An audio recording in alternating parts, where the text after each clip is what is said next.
Is it? What's going on, everybody? Welcome to episode 178 of the Nerds United One podcast. I am Paul English, and in this episode, we are wrapping up our countdown of the top 10 greatest films ever seen list. And to do that, we have our regular crew you know and love. We got Mike Gulick from Geek Salad. How are you, sir? Geek Salad represent. Sorry, I don't know where that came from. Nice. Sorry. Let's do it. And wow, 5 in a row. I mean, that's like, I don't even think he did 5 in a row when we first started. No, wait, he did like 9, but then he dropped off. But it's the founder, Caleb Tuff. What's going on, my friend? What's going on, guys? Super excited to be back. I got a new computer, like I told you guys. I'm back in the game. We're gonna be going crazy. I want everyone to get excited. This is Paul's last show, so it's a sad moment, but he will be back. He's just gonna take a break. So super excited to get it done.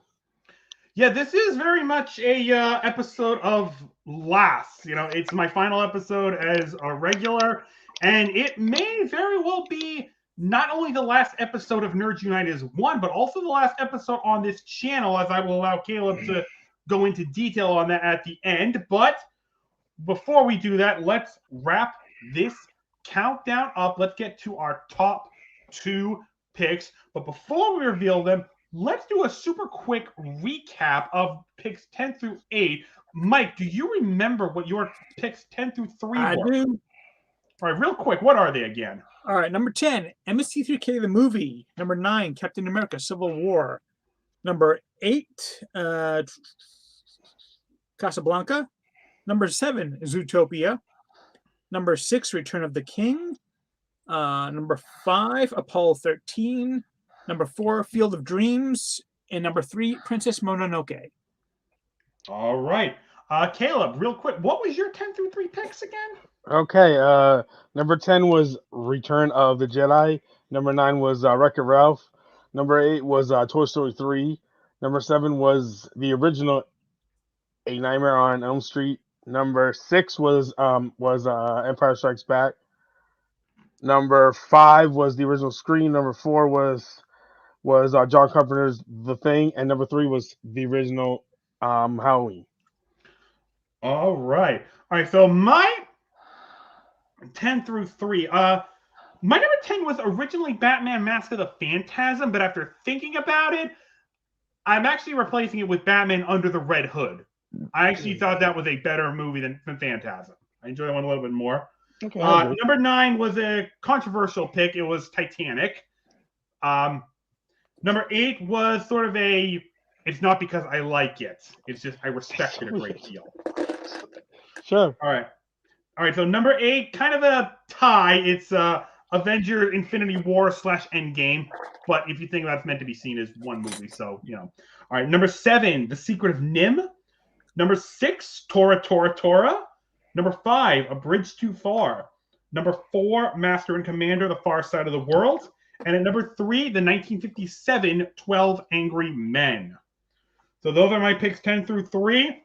And here we go. Our top 2 picks. You know how this normally works. So, Kayla, I'll start with you. What are your top 2 picks? Okay, so last time we did this, I believe these 2 were also my top 2, but I've actually switched them. So number 2, and again, these 2 picks, guys, I'm just going to throw it all out there.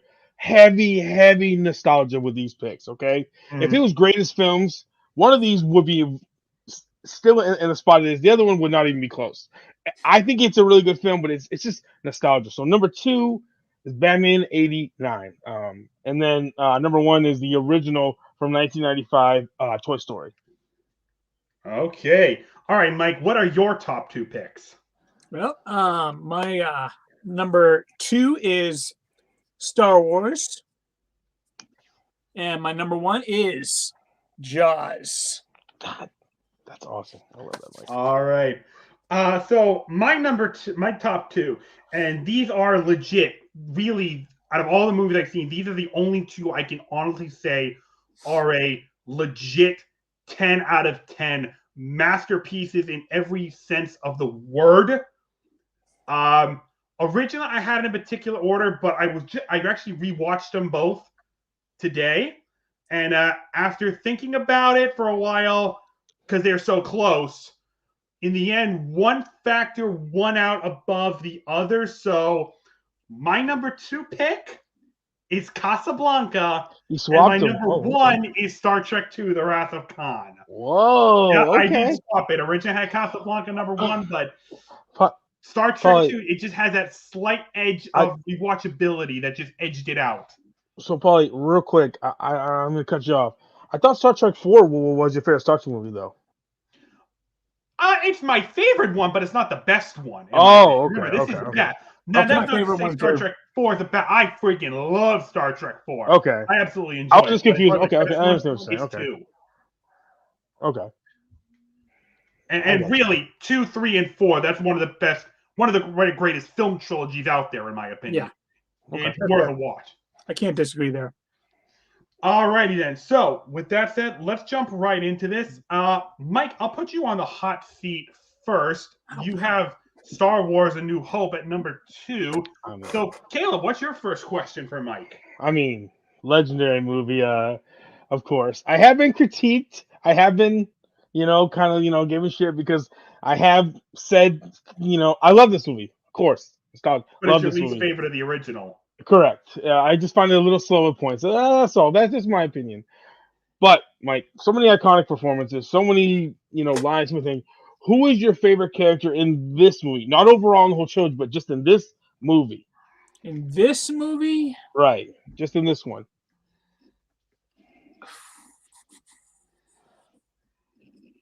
I would probably say Han Solo Okay. because he has the best character arc in this one. I mean, Luke, he doesn't really have a character arc. He has a hero's journey that he has to go on. Yeah. But he doesn't have a character arc. It doesn't really change. His in the arc beginning. starts obviously after he learns all that. Yeah. Right. Han Solo beginning, he's just a scoundrel. He just doesn't have really care. He just wants the money, just wants to pay off his debts. And in the end, boom, he comes back. He's willing to forgo his payment to Jabba in order to save Luke and help the rebellion. So that's Absolutely. I might go Leia, man, because she's just such a badass in this movie. She's just such a bitch, and I love it though. I love Carrie Fisher just being a bitch. Now, like what, I don't need you, bro. Like Leia's a badass no matter what she's in, though. Exactly, true. All right. So my first question is kind of an interesting one. It's kind of a two-parter, so bear with me on this one. How old were you when you first saw this one, and what sort of impact did it leave on you that all these years, like, it's still the second greatest film I've ever seen? Well, what kind of impact is it? It is my favorite movie of all time. Oh, okay. I don't think it's as good as Jaws is from a filmmaking perspective, but is my favorite movie because of the impact it's had on my life. When I first saw it,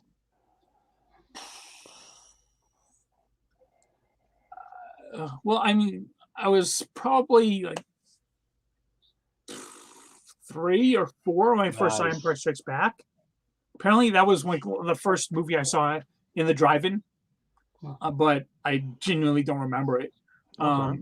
But Star Wars, we had it on VHS, and I was probably 7.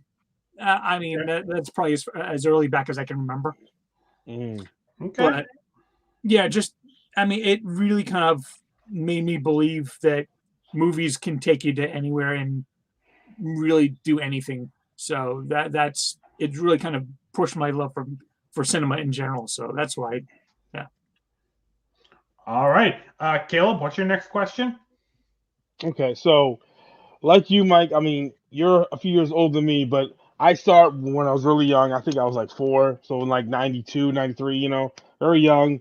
I just fell in love, I fell in love with the story and the world and how vast it is. And of course, I mean, it's fucking Star Wars, bro. Like, it's obvious. My favorite thing about the original trilogy is the characters. My favorite thing is not even close. I'm curious to you, Mike, when you first saw this, or even over the years, what is your favorite part? More so about this movie? Is it the characters? Is it the story? Is it the action? What's the one thing that you stand out and say, this is what drew me to this? This is what like when I think of Star Wars, I think of this. Well, I mean, it is probably a combination of a lot of those. Characters are definitely up there. Yeah. I mean, you see the back and forth between Han, Luke, and Leia. You see Chewbacca just putting in his growls, and he growls and R2D2 beeps, but you still know exactly what they're saying because of how it comes across. I mean, it's just brilliantly done. But also just kind of the mythology that they don't really. I mean, they're going deeper into like the Force and all that in Empire Strikes Back and Return of the Jedi, but here, I mean, you just see, dude, Vader's choking someone from across the room.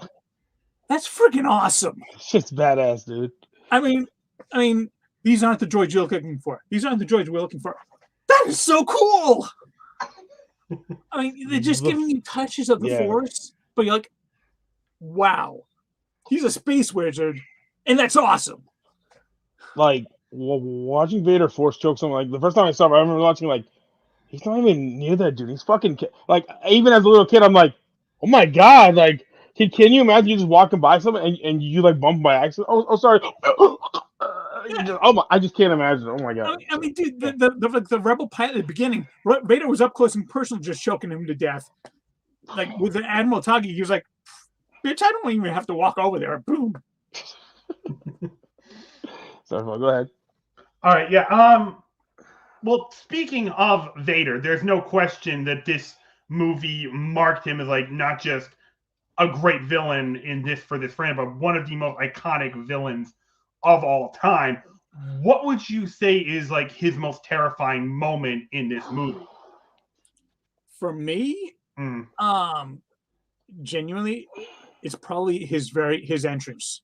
The very first time you see him, you got white walls. He's got smoke all around. Body is on it. You got surrounded by white. Is that theme song too, right? Like, doesn't it play his theme song, right? Yeah. No, you don't even hear the Imperial March until part 2. Okay. But I mean, you have white walls of the ship, white smoke, white stormtroopers all around, and just this visage of black walk in, looks around, and just keeps walking. I mean, whoa! Like the first time you see this movie, I don't know who that is, but he is a badass, and I don't want to mess with him. All right, Caleb, what's your last question? All right. So as we talked about, legendary characters, lots of great dialogue. So I'm just curious, in this movie specifically, is there one line of dialogue that has always like stuck out to you that you say that like when you think of this movie specifically, you're like, man, I'll never forget that line. Like that was so iconic. I mean, may the Force be with you is always going to be sticking in my mind.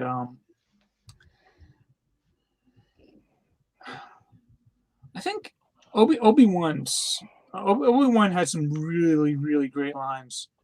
I mean, Sir Alcunus is he was just a treasure. Yeah. And I think. Yeah. I think just may the Force be with you. But spoken by him particularly. Yeah, I was gonna agree with you because I probably mine is at the end of the film when he's shooting like into the reactor and he closes use the Force, Luke. Yeah, and, and he shoots him in the. Oh man, mwah. I love Sir Alcunus. It's like absolutely right. You're definitely right. And when he's flying away, the Force will be with you always. Mwah. Love Star Wars. Who doesn't love Star Wars? Come on. All right, I don't have another question, so you're off the seat. Can I just say one last thing? Yep. The reason why it's the original Star Wars and not like any of the others, I mean, this is really kind of a blanket for all of the movies, and I say all of the movies because I like them all, okay? Even the prequels and the sequels. But the reason I chose this one is because this was the first one I saw in theaters. Awesome. I saw a special edition in 1999. And just seeing the special edition, I mean, say what you will about the special edition, but seeing the Battle of Yavin the special edition, all the digital enhancements on the big screen, my jaw dropped, and I don't think I've ever had a movie experience like that before or ever Awesome. again. I would love to see all the original films like in theaters. Oh, it'd be so much fun. All right, Caleb, you are on the seat now. Let's go for it. You got Batman 89. So, Mike, you're up first. What's your first question? All right. Well, you asked me about favorite quotes from Star Wars. Batman 89 has some really, really great quotes. What's your favorite? Well, I mean, this is like gonna be like the most boring answer, but Everything. Michael Keaton is one of my favorite actors, and just like how he enters, when he pulls the gun, I'm Batman. He just gets that strong, and it's just like the energy, the fierceness, I'll fucking like don't fuck with me, bro. I'll mess with you, man. It's just like, and it's why I don't go on a rant here, but like Batman and Robin, hi Freeze, I'm Batman. Like what? That's not scary or sinister or anything. Like that's why like I just love Michael Keaton because he's just like I'm Batman. So very boring answer, Mike. It's probably the most common answer, but it's just how you start the film. And I saw this, and I was like a 3-year-old kid watching it with my dad for the first time, and it's just like, who's that guy? That guy's fucking awesome, dude. So boring answer, but when you're right, you're right. Hey, listen, man. Michael would actually say that several times on the set of Spider-Man: Homecoming. I've heard and that. I can imagine him saying that to Tom Holland in the scene where he's talking to him in the car, like, "So don't mess with me, because I'm Batman." I can imagine Tom Holland just fanboying out like no one's Oh business. man, I love Michael Keaton so much. I like to think he did. I think it's fun. Definitely. All right. So Caleb, my first question, and you've spoken a lot about how this was like the first movie you ever saw. This was the movie that gave you like your love of superheroes. What was it about this one particular film that's like that hooked you into like the superhero genre in general? Just probably it's like I saw this again when I was a little kid. I don't want to say 3 or 4 years old max. I don't remember. But I just early 90s, man, and I just saw him fighting crime and this hero and this guy that just didn't give a shit, and he just wanted to help people and save people, but he wasn't given the love and the respect. Some people didn't like him, and it just kind of resonated with me, And again, watching it with my dad, it was just one of those bonding moments, and I just fell in love with it, man. And I've loved Batman ever since. He's been my favorite superhero my whole life. And this was just the first movie that I saw. And again, these two picks, probably like this movie. It's a good movie, probably. It's not. If I was gonna say the greatest movie I've ever seen, these are definitely my favorites. This wouldn't even be on the list, but the nostalgia that I have for this, and especially again, this is a little dark, but since my dad passed, and this was one of the first movies I remember watching with him, it's kind of has a special place in my heart, especially now. So just watching it and just seeing that bat symbol on his chest, it just was like, whoa, what is this? I need more. And this, along with Batman the Animated Series, came out around the same time. So I just like fell in love, So okay, Mike, what's your next question? Well, besides the Batman and Joker, there are a few number of side characters that are. They're important. Who is your favorite of the side characters? Would you say? I'm gonna say Knox, because I feel like he's kind of like I like how his character plays, and I like his dynamic with Jack. Some of the characters in this movie I really don't. I'm not a big Vicky Vale fan. I think she's like kind of annoying, like whatever. And Grissom, the boss. Oh God, I can't stand the character. He's so annoying. But so probably Knox, Mike. My least favorite character, real quick, I'll say that Eckhart. Oh, I can't stand this dude so much. I'm so glad he gets shot, bro. Oh, that fat piece of useless crap. Oh man, when he dies, it's like, mwah, thank you. But Knox, because again, as the villain sidekick, it's like it's hard to have a. But I felt like he was able to be Jack's sidekick, but he wasn't too like overbearing. I guess so. No, wait, Knox? No, yeah, I'm saying like he Knox wasn't was like. the reporter. Oh, I'm sorry, not Knox. You mean Bob? Yeah, Bob. Sorry, what did I say Knox for? Not the report. I'm sorry, Jesus. I totally forgot. For some reason I thought his name was Knox. I was confused. I was like, what? Bob. Yes, Bob. Bob. Thank you, Mike. I'm like, God, dude. How do you? Wow. Okay. I totally spaced on that, bro. That's my fault. I was Were you Knox, confused? Like, you're like, reporter, wait really? a minute. Knox was the reporter guy. He was okay. He was cool. Yeah. So. Oh, dude. All right. Maybe you're not as big a fan of this movie as you Yeah, thought. I haven't. I'm gonna be real. Part of the reason why this isn't number one, I haven't watched this in like a year, so I haven't watched it in a while. So it's not a movie that I pop in with regularity. My number one, I pop in at least once a month, probably, and part of that is because of Elijah. But you know, Yeah. All right. So, my next question is actually about Bob's boss, Jack Napier, aka the Joker. I know that when people I know talk who that about is. like what? No, I said as a joke, but I actually know who that is, Paul. It's fine. Okay. As a joke. Thank goodness. Right. So I know that when people talk about, like the greatest Jokers out there, they generally say Heath Ledger. I know that Joaquin Phoenix is getting the mention, and a lot of people do talk about Mark Hamill, obviously. My question to you is this: do you have a positive opinion of Jack Nicholson as the Joker? And if you can, would you please give some love to him? Yeah, definitely, Paul. Yeah, he's definitely one of my favorites. I still haven't seen Joker. I just haven't got around to it. I haven't seen it. And again, I not that I have a problem with. I like the Joker and Batman dynamic. So it's like to me, it's like seeing a movie with just Joker is kind of weird.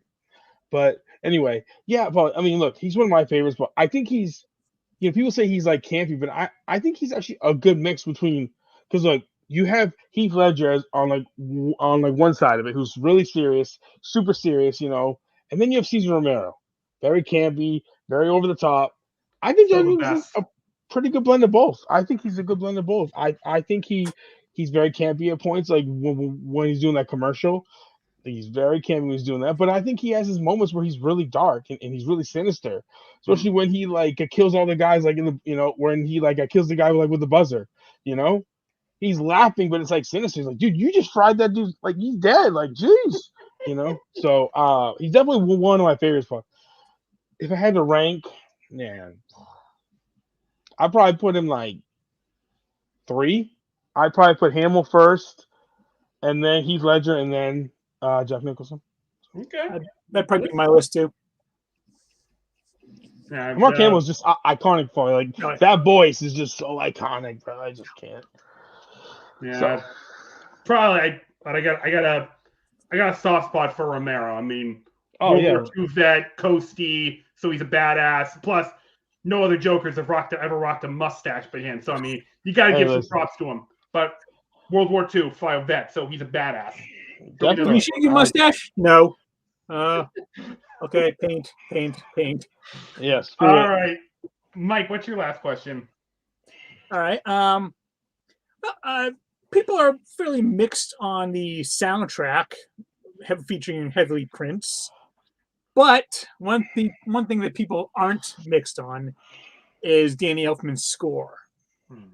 For me, this is the second greatest, superhero score of all time. What are your thoughts on that one? It's definitely one of my favorites. It's definitely up there. Like I would have to think about it. Like this one's really good. Obviously the original Superman score from John Williams. That's my number one. Yeah, that's what I thought. Even though I'm not a big Superman fan of that movie, that score is so iconic and wonderful. It's amazing. So if you ask anybody like who's seen this movie, they're like, yeah, do you remember them? And like, yeah, but yeah, you know what? But that Danny Elfman score, like everyone remembers that. Like that's probably the most iconic thing from this movie is the score. Like I've like talked to a lot of people. They're like, yeah, like Keaton's cool and he's cool, but that score from Danny Elfman is it's honestly one of the best. It would be like top 5 for me, you know. So definitely. All right, so my last question is this. I, especially the last few years, I've noticed the level of like criticism that this movie get is starting to rise a little bit more. And a lot of it, I'm thinking, you're full of shit, shut up. But I'm sure you feel the same way about a lot of it. But I am curious, is there one criticism about this film that you're like, yeah, I can understand that? I mean, some of the characters are just not good. But some of the characters are really campy, really annoying. Like Grissom. Grissom is so ungodly annoying in this movie. Like his lines are so cringy, probably. Like you're just like, God, like stop talking, bro. Just keep it moving. Like, can he die already? Like he's still alive. Like as this movie's got older, probably, Keaton's performance shines. Like listen, shines. The score shines. A lot of the character performances get worse and worse for me. I'm just gonna say they get worse and worse. Like when I watched the movie last year, Paul, I'm like, God, especially Grissom. Like he's the one person that I just key on, Paul. Him and Eckhart. You know, I'm just like, oh God, this is terrible, dude. Like again, I love this movie. Obviously, it's number 2 on my list. I love this movie. I could watch it all the time. But some of the things you just look back on, you're like, oh man, this is not aged well. And again, as it gets older, Paulie, there's still nostalgia there again. But I can look past a lot of the nostalgia on this movie and be like, yeah, it doesn't really hold up well. So it's the side characters. Some of the side characters are not good. So played by the effervescent Jack Palance. Oh God, bro! Lucky Jack. It's like, why are you talking like that, dude? Just talk normally. What the fuck? Actually, for him, that was normal. Oh, Jesus. If you've heard anything Jack Palance does, that's how he speaks. Oh, God. All right, Caleb. Well done. You're off the seat, and I guess I'm up. All right, Mike, I'll start with you again. What's your first question for me? Casablanca. Mm-hmm. Made my list. Just didn't make it higher because of some of the other stuff for me. Mm-hmm. But a lot of really iconic characters in this one. Who's your favorite? Oh, geez. I mean, it'd be so easy to go with Humphrey Bogart just because he has such a commanding presence, especially in this movie. But I gotta go Louis. Like I said, I watched this movie earlier today, so it's fresh in my mind, and he is just such a joy to watch. Every scene he's in, he chews it, he commands it. It's wonderful to watching him do his thing. It really is. It's a blast. Claude Rains is a gem. Indeed. All right, Caleb, what's your first question for me? Okay. I'm gonna get a lot of flack for this, I know. So, probably, as you and Mike probably know, I've never seen this movie, so, yeah. Give me like a little synopsis for why it's so high on your list, and then like what about it that you love so much? I mean, really, there's just so much here. I mean, look, normally I hate romance movies. Like you talk films like Notebook and stuff like that. I can't stand those type of movies. Even though this is technically a romance movie, it's so much grander than that. I mean, without really spoiling anything, it takes place in Casablanca in Morocco during World War II. Humphrey Bogart plays a cynical saloon owner who's kind of caught between French resistance fighters, the Nazis, and he's got these two people here. One of whom is his old love interest, who are trying to get out of the country and get to America to continue resistance fighting against the Nazis. So Rick's kind of caught in the middle between all these different factions. Where does he go? It's a simple story, but it's executed to perfection. The dialogue, Caleb, in this movie is fucking legendary. Even if I know you've never seen this movie, but I guarantee you have heard countless quotes and lines from this movie because nearly every other television show and movie has quoted or parodied this movie at least once. So you have heard dialogue, you have seen scenes from this movie. You just don't know it. Okay. So, I mean, yeah, it is an absolute legend. But if this doesn't convince you to go see it, I don't know what will. There is actually this film actually shares a unique connection to our beloved Boston Red Sox. Oh. The writers of this movie, their names are their brothers. Their names are Philip and Julius Epstein. Does that name ring a bell to you? I sort of remember a certain Boston general manager named Theo Epstein. I don't know. It's weird. Yeah, he build some teams that won us 2 world titles, including our first one in 86 years. I believe he did in 04 and 07 play. I don't know. Yes. So Philip is Theo's grandfather. Wow. So Theo Epstein's grandfather wrote the screenplay for Casablanca. Well, they were two of the writers together. Yes. Yeah. But yes, okay. This movie had like 5 or 6 different writers. It was amazing. But yes, among them was Theo Epstein's grandfather. Okay. Wow. Okay. Nice. Cool. So yeah, I'll have to check it out. It's on HBO Max, I'm pretty sure. So yes, it is. I'll definitely because I got plenty of time now. I'll sit down one of these days and I'll watch it. So it's not that long. It's only I want to say like an hour and a half or so. About an hour and a half, hour and 40 minutes. Yeah. Oh, okay. So it's short, but it doesn't feel like it. It goes by so quick. Yeah. It's just so damn good. All right, Mike, what's your next question? Well, speaking about the Epsteins, I think their primary addition to the script was a lot of the snappy, witty dialogue. This movie has got some of the funniest lines in film history.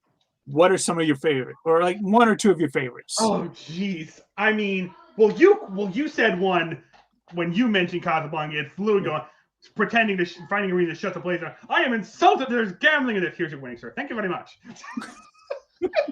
Because Louis is awesome. Yeah, and then another one I really enjoy. I don't really know why. It's at the beginning of the film where we first see Humphrey Bogart, where we first see Rick, and I don't know the name of the person he's talking to, but he's kind of like a slime ball. He's the one who killed the German couriers that you hear about. And Ugarte.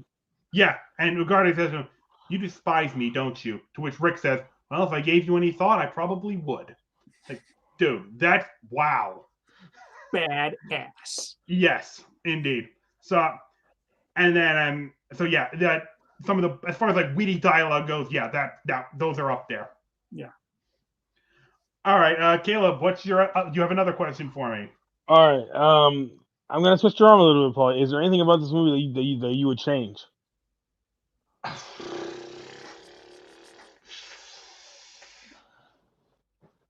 No. No, I'm sorry. No, this movie is perfect the way it is. Like I said, you're good. 10 out of 10. It is a freaking masterpiece, and objectively, it would be number 1 on my list. Okay. But yeah, there's really nothing wrong with this movie whatsoever. Yeah. Awesome. I mean, I wish they would cut back on the smoking a little bit because I'm so against it, but it was the 40s, so what are you going to do? Yeah. I mean, yeah, exactly. All right, Mike, do you have a final question? No, not really. This is a freaking masterpiece of a movie. I love it so much. It is indeed. Caleb, what about you? I don't think so, probably because we did questions with Mike, so we did a lot of those with Ben. So not really. All righty then. All right, so here guys, we're here. It is number 1. The greatest films we have ever seen. So let's get it done. And Mike, you're up first on the hot seat. You have Jaws as your number 1 greatest film ever seen list. So Caleb, what is your first question? I did not know that, Mike. That Jaws was your favorite. I love this movie. Is okay. Okay, I'm gonna twist around a little bit, Mike. Not negative about it. Is this your favorite Spielberg movie? Obviously, it's number one on your list. I shouldn't ask that. Yeah. Okay. Okay, so never mind. Okay. Who's your favorite character from Jaws? Because there's so many good characters in this movie. It's got to be Brody. I mean, he's the main character, and just he is the one that really has the most character arc. And he's just a small town sheriff, come from the big city. He just wants some peace and quiet, and then he's just thrust into a situation he has no business being into. He hates the water. He's scared of swimming, and yet he's like, I've got to save these people. I'm here to protect these people. That's my job. So I'm going on that boat, and I'm going to help fight that shark. It's the obvious answer, but like you said when I said it's it's the right answer. Just because it's obvious, he's so good in this movie. He's so good. All right, Paul, go ahead. All right, so my first question is this: we were talking about witty dialogue in Casablanca. Admittedly, because I don't like horror or suspense films, I've never seen this movie in its entirety. But oh man, do you have a favorite line of dialogue in this movie? Well, I mean, it's not witty, but if anyone tells you if there's a list of the best monologues in movie history, the Quint's Indianapolis speech has got to be at the top. It is breathtaking. It is shocking. It is heartbreaking, and it is the way the way that he just gives it, the intensity of his speech is just. I mean, I've seen that scene a number of times. And I've even looked at Matt Hooper in the background, and he's just staring at him. Everyone has just got the same expression. It's just they cannot believe what this guy went through. Mm-hmm. And Paul, quite frankly, there's a horror element to this one. It's not horror. But it's more of a drama and just a kind of a. You would love it, Paul. You would love. It's not a horror like if people die, but it's not a horror movie. Not even close. Like I said, it's like a drama thriller. Even it's not even a horror. It's like a thriller because people do die, but Paul, you would love every character in this movie. Yeah. There's a couple of jump scares, but they're very well done, and it's just one or two, or three, maybe three max. And it's one of those movies, Paul, where because of budget, Spielberg couldn't show the shark, but it actually worked in his favor. I know about that. Because it builds the suspense in this movie. You're like, what's going to happen? I don't know what's going to happen. It's one of those things where like I talked about in Halloween and the Thing, atmosphere in this movie is so good. You're on edge point, not knowing where's the shark. I don't know what he's going to do. Is he going to pop it over here? Is he going to pop it over here? I don't know, And again, it's Spielberg, Paul. He's the best for a reason. So, They're actually only about, if you really think about it, there are only about 3 or 4 deaths in the entire movie. Yeah, it's not that many. Yeah. All right. Caleb, what's your next question? Let's see. Man, Jaws. Oh man.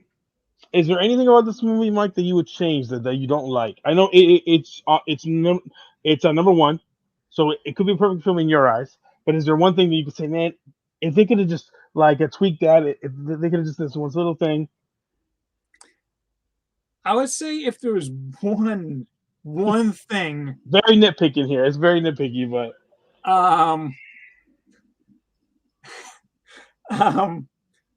after all those bumpkin fishermen catch that tiger shark, and what kind of shark is it? And Dreyfuss goes, "It's a tiger shark." Just that one guy goes, "A what?" I'm every time I see him, why? It's he's obviously. I remember that. Yeah, they just found just a bumpkin on the island and just, hey, do you want to say a what? Go say a what. Awesome. Okay. That was the one thing. Ugh. All right, fair enough, Paulie. All right. So my next question is this, and if you don't know this about me by now, then we have nothing further to say. But if you know, then you know I am a sucker for practical effects. As great as CGI I've got, I have always preferred. I have always and will always prefer old school practical effect. You really cannot fake it. You just can't do it. So my question is about the shark itself. Do you think he's aged well? When did this movie come out? 75, 76? 75. It's a very old movie. Do you 79? 75. Do you think the shark? So 75. So yeah, it's a 46-year-old movie. Do you think the shark still looks as good as he did back then, or when you first saw it? You tell me. Looks great, man. It's so good. I was out in California. I went to the Academy of Motion Pictures and Sciences Museum, and on the third floor they have hanging. It is he was technically not ever used in the movie. They made like 3 sharks for the movie, and each one of them was eventually destroyed. But that one, like, I guess after the movie came out and they realized how big it was, they're like, we need another shark. So they made the shark from the same blueprints, and that one they found and they restored. But awesome. The way I put it is, towards the end, I guess Peter Benchley, the author, the guy who wrote Jaws, he was talking with Spielberg. And he was like, "The shark, is this really going to work?" And Spielberg basically told him, "If I've taken them this far, I can take them anywhere." And I think that was just brilliant because you don't see the shark for. I mean, if you get their first good shot of the shark, maybe 45 minutes into the movie, and it's done so well, you just barely see him. It's really effective. So when you finally do see the shark towards the end, yeah, you can tell it's a mechanical shark. It's not real. But by then, you're so sucked into the story. You're so in love with the characters, and you want them to survive so much that you don't care that it doesn't look all that real. It's real enough that the danger is effective, and you don't care that it doesn't look like a real great white shark. And you remember, Paul, it was made in 1975. Made in the 70s, man. So, like, if it was remade today, it wouldn't have the magic, though, because, like Mike said, because, like, they would show the shark every 2 seconds, Paul. In this situation, less is CG and look like shit. Less is more, Paul. Like, every shark movie that has come out of this sucks. It sucks. Because they want to show the shark, and it just looks like a CG mess. And it's like, you're not understanding, you're not building any tension. This is not scary. Mm-hmm. Like, So, like Mike said, it was made in 75, but less is more. Mm-hmm. Like, the less you saw, you were like, man, I don't know when this thing's going to pop up, man, but it's going to freak me out when it does. And it does, because like Mike said, you're engrossed in the story and the characters and everything going on around you. You don't even worry about that. You don't even think about that. So. Okay. All right, Caleb, do you have a final question for him? Oh, man. I'm thinking about it. Is there one scene that is just your favorite scene? Like, every time that scene comes on, you just get a big smile on your face because you know exactly what's going to happen. I mean, it may be cliche, but the climax. I mean, Brody, he's pretty much all alone. The ship's going down. The shark's coming at him. He's got a limited amount of time to finish this, and smile, you son of a bitch. I was trying to remember. I couldn't remember that line. Like, I was like, what did he say again? But yeah, he's just like, he's putting the gun. Oh, yeah. Great. Such a powerful ending. Is perfectly. And I've read the book, and this is actually one of the few cases where the movie is way better than the book. Because in the book, the shark just dies. He just dies. Quint threw a bunch of harpoons in him before he was dragged underwater by the tow cable of the harpoon. Mm-hmm. And then the shark's coming at Brody. He's gets stops and dies and just sinks. That's boring. Fuck. No. Spielberg was like, no, I need you to blow up a canister in this dude's mouth. Okay. Sounds good. Okay. And can I also say that this is my favorite John Williams score? Oh my god, man, that's so hard. This is my That's absolute, so- mainly because for 75% of the movie, the score is the shark. You don't see the shark, but you That's hear the true. shark. That's a great You hear point. the score. So He has so many iconic ones. Like it's like, do I Oh, put this yeah. about Superman, Star Wars, like movies like oh man, Oh, I don't know. they're all Indiana brilliant, Jones, like what? Like but for me, this one is the number one, mainly because it has to become a character of the movie. yeah, true. It's a great point. All right.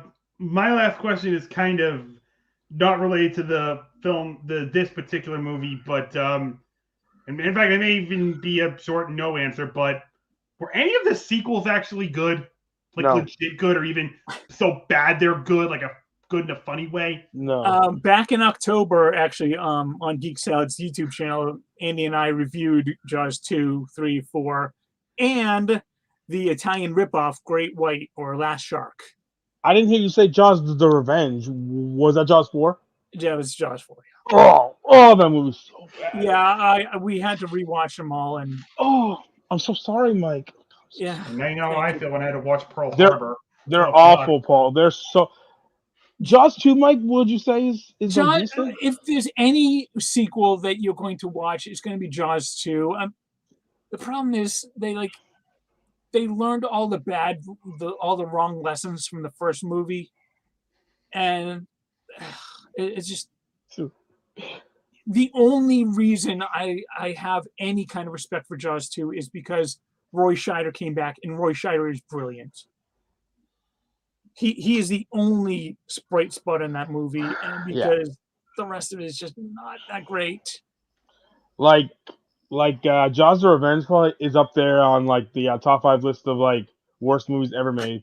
It's up there with like the really, really bad stinkers. Like it's bad, dude. Yeah, actually, I hate Jaws 3 even more. What? Oh my god! Primarily that's crazy. because Jaws 3 is the very first movie I have memory of watching. Oh no! And there is no. one scene where they like find a dead body and they have it in. I remember seeing that when I was like probably 5 and just running out of the room. And it terrified me so much that I didn't see this brilliant piece of masterpiece until I was probably either in my teens or early 20s. Oh wow! This is a brilliant Yes. movie. It is Yes. the greatest movie I think has ever been made. And Yeah. Jaws 3 scared me away from it. And that's why I hate Jaws 3 even more. I'll say one thing. I've only seen Jaws 2 and 3 and the fourth one. I've only seen them all once. Jaws 4, I'll just say this. The shark has telepathy, Paul. The shark has telepathy, Paul. Let me just put that out there. The shark telepathically knows where people are. So just like Deep Blue Sea 4 or something like that. There was like awful. an early storyline in the script where there was like a voodoo plot where like a voodoo guy sent the shark after the Brody family, and I guess that part kind of stayed on, but the voodoo plot dropped off. It's not a good movie. Oh my god, it's really not a good movie. Oh, it's so bad. All right, Mike, you are well done. You're off. All right, Caleb, you are up, and you've got Toy Story. I kind of had a feeling right away this was going to be number 1 on your list because of just how obsessive you are about this movie. So, Mike, I'll start with you. What's your first question for him? All right, Toy Story, the very first Pixar, excellent choice. Now, for me, I do think Toy Story 2 and Toy Story 3 are better movies, but why is it Toy Story 1 tops your list? So I used to be like down bad on Toy Story 2. I thought it was really good. I liked it. It was my least of the original 3, of course. Like my list now again. The reason that 1 is strictly nostalgia, Mike. I think that 2 and 3 and even no, not 4. I mean, like 4 is a good movie, but it's not nearly as good as these ones. I think that 3 is a better movie than 1. And I think that 1 is dated. I 100% agree because some of the animation, obviously, over the years, but nostalgia seeing this as a kid and just reliving. Every time I watch the movie, I relive my childhood. I will say that 3 is the one where I was cried because it's like a combination But this is like seeing it as a kid, and this movie is Elijah's favorite. And I sat back and I said, as much as I have nostalgia with seeing Batman with my dad, the memories that I have so far of watching this with him overweigh that. Just like being a father and watching this with my 5-year-old son, because I saw this when I was 6, as it came out in '95. So that's the thing. Like, it's just like a nostalgia thing is why it's number one. Because again, I have watched 2 because of him. I've watched it a lot more, and I have come a great like a really big appreciation for those other 2 movies. Like, I think, in my opinion, this trilogy is this is a perfect trilogy. It's up there with Star Wars. It's like this one, Star Wars, Indiana Jones, like all those are perfect trilogies to me. Like, all those movies are great. I don't see any flaws. So, but yeah, it's nostalgia. Like, I mean, I can't sit there and be like, oh, it's this. No, it's nostalgia, because I agree with you. I think 2 and 3 are better movies, but what's in my heart is the original. So, hey, makes sense, man. Makes sense. All right. So Caleb, and I think, this was actually the first movie I ever saw in theaters. I was 5 years old when it came out. I think Mom was visiting Mom had took us to visit some friends, I think in like Delaware or something, and we went to the movie theater and saw this. So I mean, so my question is, I mean, obviously the big stars of this movie are Woody and Buzz, played by Tom Hanks and Tim Allen, and they all pretty much own this film. But did you have a favorite side character in this movie? One that you think, wow, that guy can stand. Oh man, I want to say Slinky Dog, voiced by the rest in peace, Jim Varney. I love that guy. I want to say Slink. Probably is my, if I had to pick one other than the original 2. And it's a little different because he was voiced by a different actor in 3. Yeah. But the behind the scenes, probably, and this something got me emotional. Behind the scenes, the actor that I can't remember his name, he voiced Slinky in Toy Story 3. He was actually a really good friend of Jim Varney, and he was like talking about him, how he loved him and how he tried to like emulate him. He's one of the Adam Sandler guys, Mike. So if you can find, but so I would probably say Slinky Dog as like a long-winded answer to your question. So. Blake Clark. Yeah, yeah, Blake Clark. So. All right. Okay. Mike, what's your next question?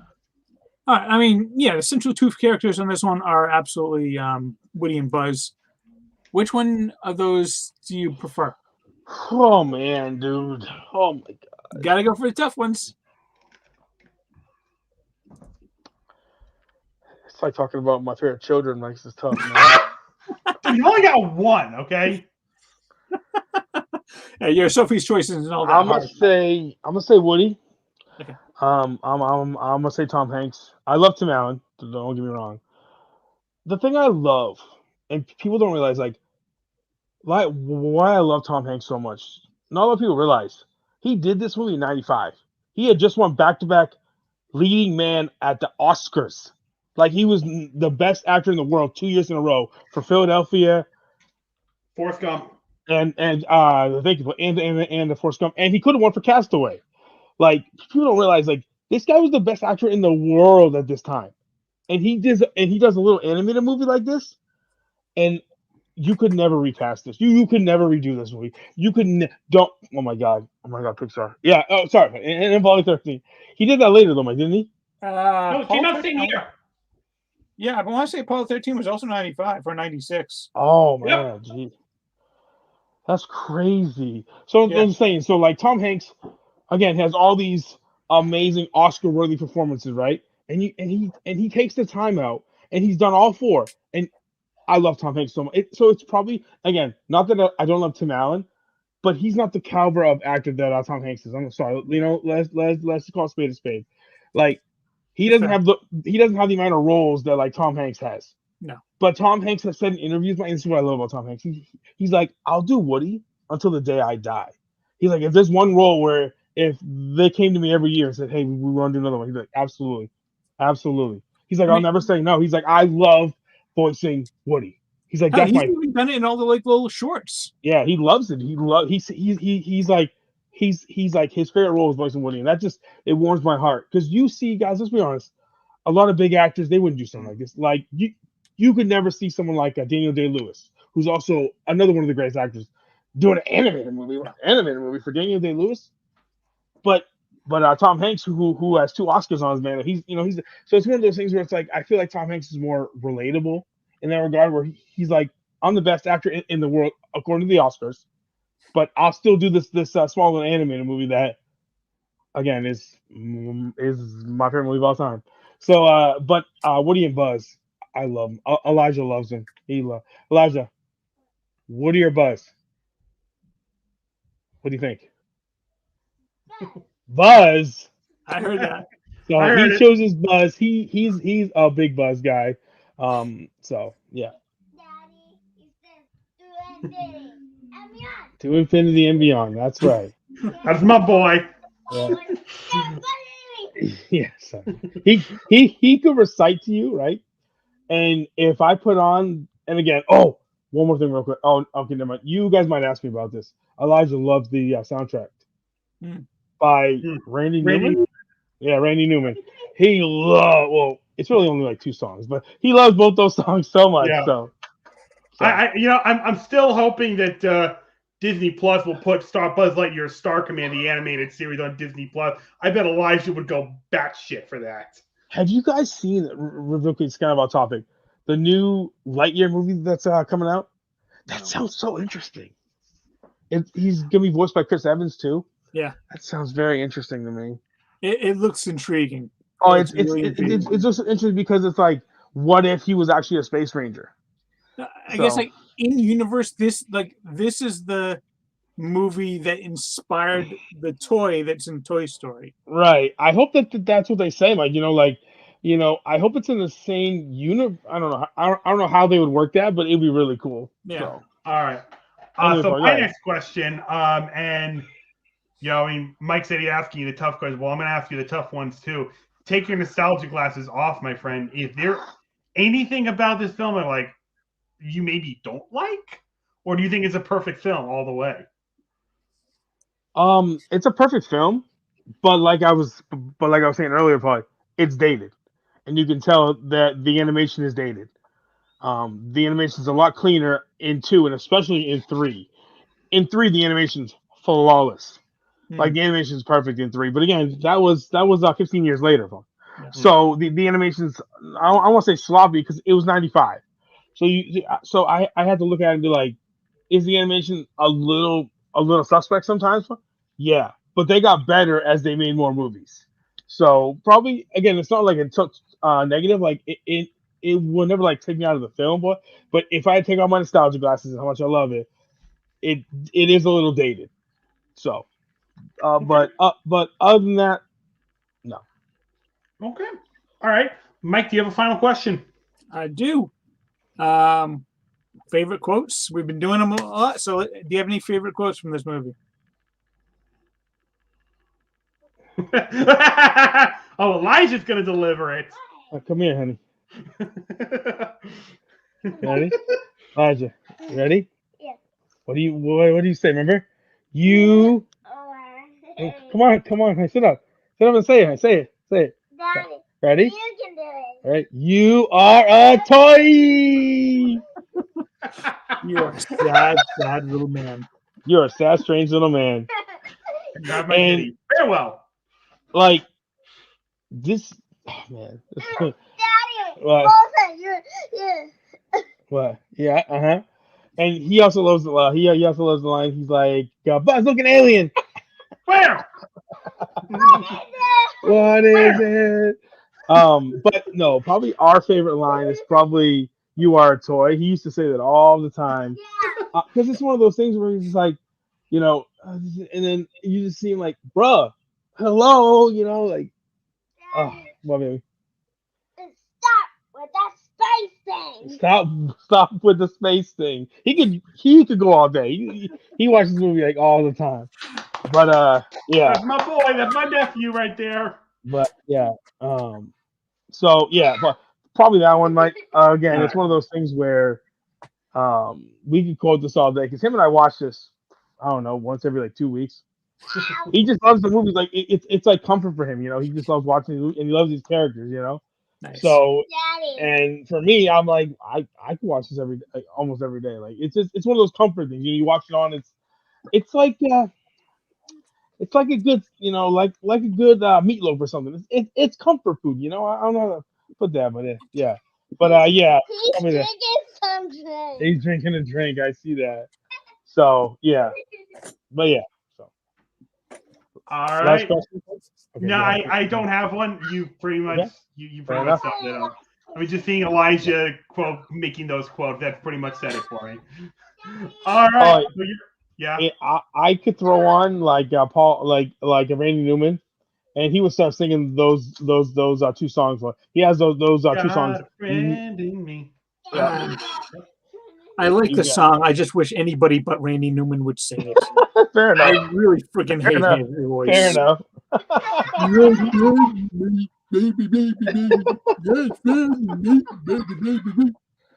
Oh man.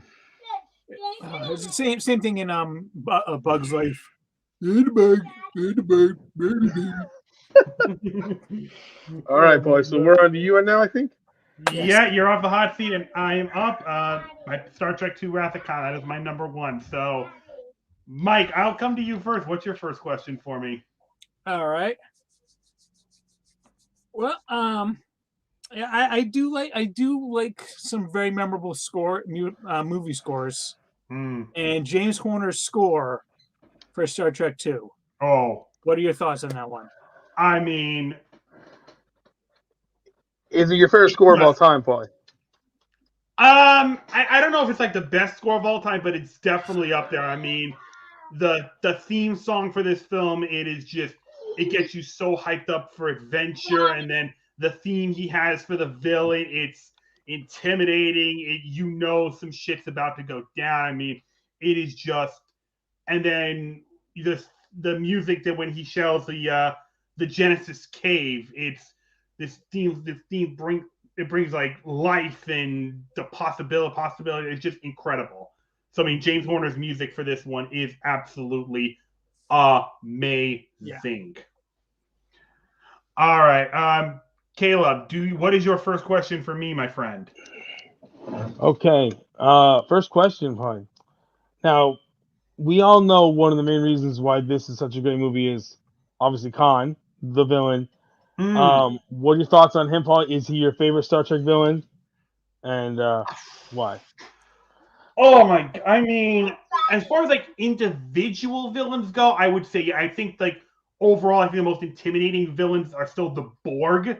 But I mean, as far as like an individual, like one person, yeah, Khan is definitely up there. I mean, when he first showed up in the episode Space Seed, you knew that he was going to be something. He was an intimidating. He made his presence known. He's an incredible actor. You know, Ricardo Montalban, rest in peace. He was an incredible actor, and he did that performance, that episode, amazing. And to see him come back, and oh my God, words cannot do that performance justice. In fact, nothing can. And I give Benedict Cumberbatch credit for trying. He did a fair job at this Sprint to Darkness, but no, it was a shadow of what Montalban did. It really was. All right, so yeah, I mean, Khan was absolutely amazing in this movie. Yeah. I know that you're still like a Star Trek virgin, Caleb. I know that you haven't gotten your Star Trek cherry bomb pop just yet, but you know, few episodes of the original series you need to watch, including Space Seed, and then go watch this movie.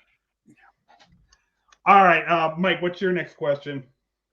There are a lot of very good quotes in this one. Do you have a favorite quote? Oh my God! I mean, besides pretty much everything that comes out of Ricardo Montalban's mouth. Okay, besides Ricardo Montalban, okay. Well, no. You know, you can include Montalban because, quite frankly, he is. He's I mean, I mean, there's really two that come to mind as far as just like amazing quotes. The first one, obviously, is Montalban when his second in command after they're on Orion. He's like, "Hey, boss, listen, we're with you, but we're free. We've gotten off this planet. We got our own ship. You beat Kirk already, okay? You don't need to beat him again." He tasks me. And I shall have it. It's just that quote he does of that version of Shakespeare quote is just, right? You hear that, like, okay, he's not going to give up. No matter what you do to him, he's going to keep coming after you. And so that's one. And then the other one, it's near the 2/3 mark. It's really at Kirk's lowest point. He's talking about, this guy I haven't seen in 15 years trying to kill me. I've got a son I never knew about. I feel old. I feel worn out. You can see in his heart, like, yeah, I'm not the same young man I used to be on our mission, a 5-year mission. I'm older now. And, as someone who's gotten into my 30s now, that's starting to hit a little bit. Like, I ain't the kid I used to be. That kind of hits a bit harder. So, I mean, yeah, there's so many amazing quotes and monologues in this movie. Those are just two of them. Good picks, man. Good picks. All right. Caleb, what's your next question?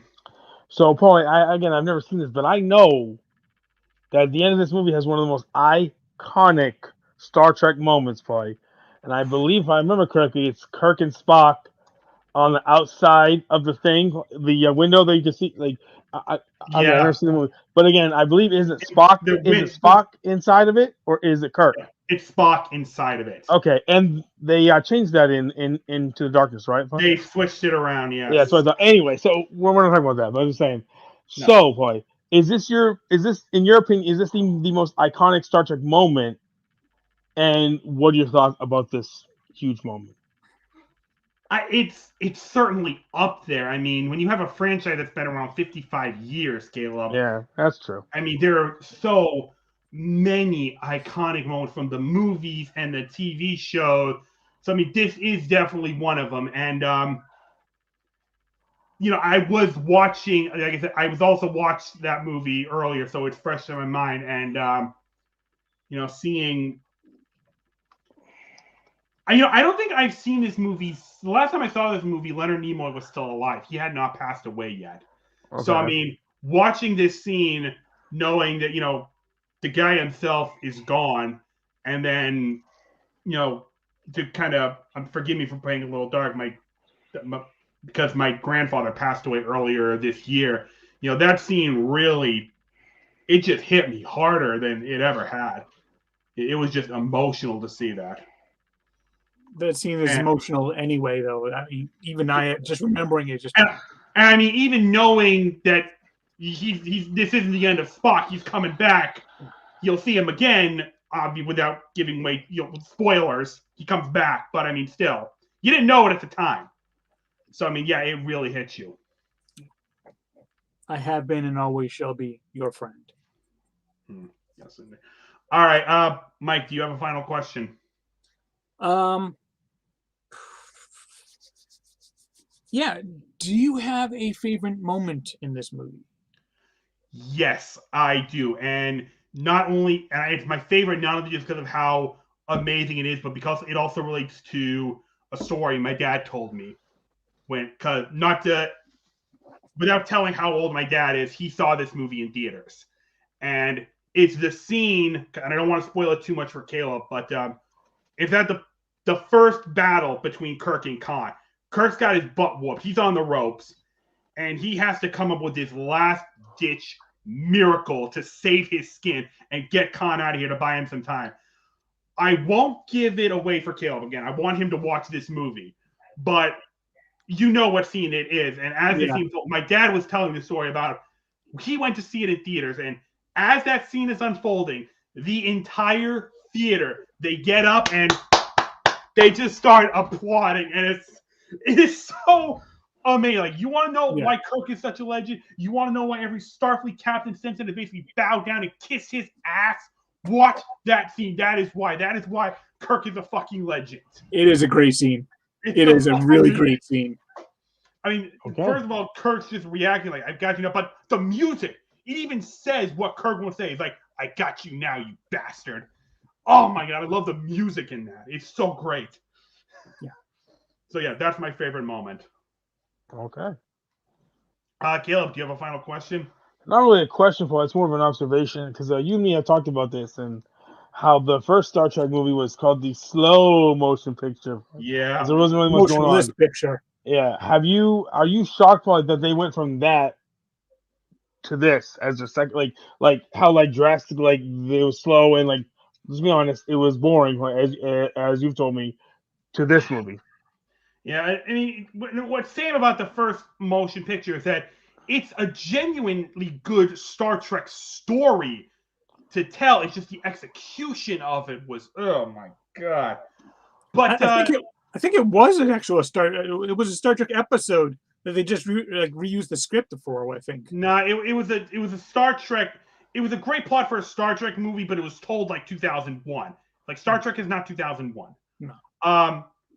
Am I shocked? No, considering the how quickly the Paramount realized, okay, we need to do a total 180. Getting a guy like Harv Bennett in, who actually watched all 79 episodes of the original series in order to get his idea of like, okay, here's what I want to do with this movie, and just no, it was. I suppose in a sense it is a little surprising, but my God, this movie. It was worth it because, this. I don't think we'd have the other, 11 movies that we got after that. If this movie had not panned out. So I mean, yeah, it's an amazing movie. I really the behind the scenes of this movie is something to watch. It is really amazing what they went through to make this one. I'm sure it is. Before I wrap up, I mean, I will say, if there's one thing I wish they would have done differently, it's that William Shatner and Ricardo Montalban never shared the soundstage together. They were never physically together for any scene. Like, man, I wish we could have had just one moment of that. That's really the only thing I'm like, man, I wish you would have done that differently. But other than that, I would have left up the earworms because that's the one part I can't watch. See, it's creepy, but it never traumatized me, not like it did to you. Oh, yeah. So, I mean, I didn't have a problem. I will watch 4 any day.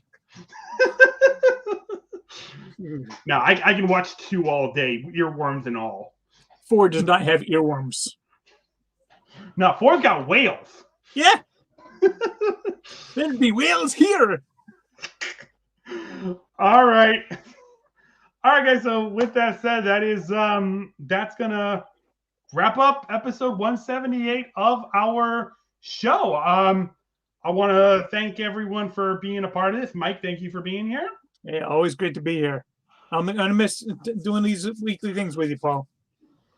Yeah. Well, like I said, never say never. I know I'm done being a regular contributor. I know this is my last regular show, but maybe if a big news story pops up or something, they're like, okay, I want to talk about that, I'll join in. Maybe depending on what happens with a potential new channel, I might do some intermittent pop-up videos and stuff. But yeah, I'm pretty much done with it. And Caleb, thank you very much for being here as well. I had a lot of fun talking about this list with you. It was great to have you back.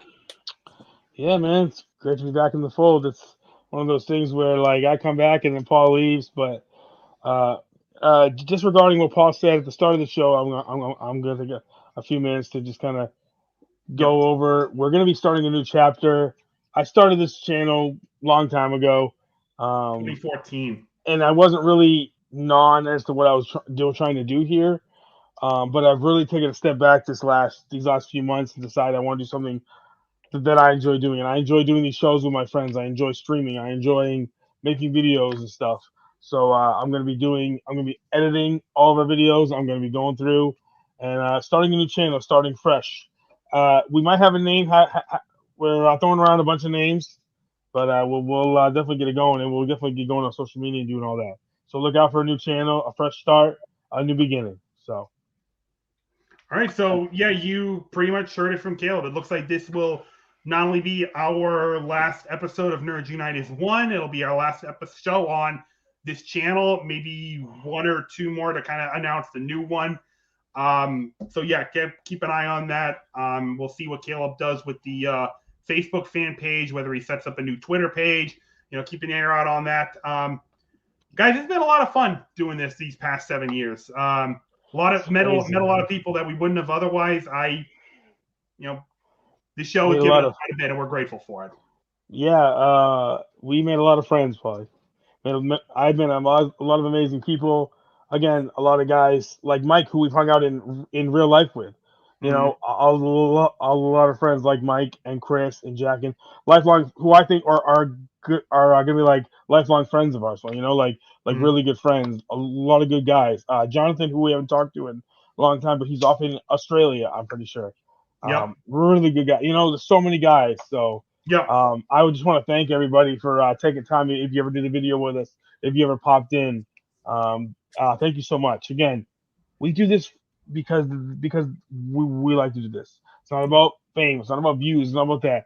I like to sit around with my friends and talk about movies or video games or TV shows or music, whatever it is that we're talking about that day.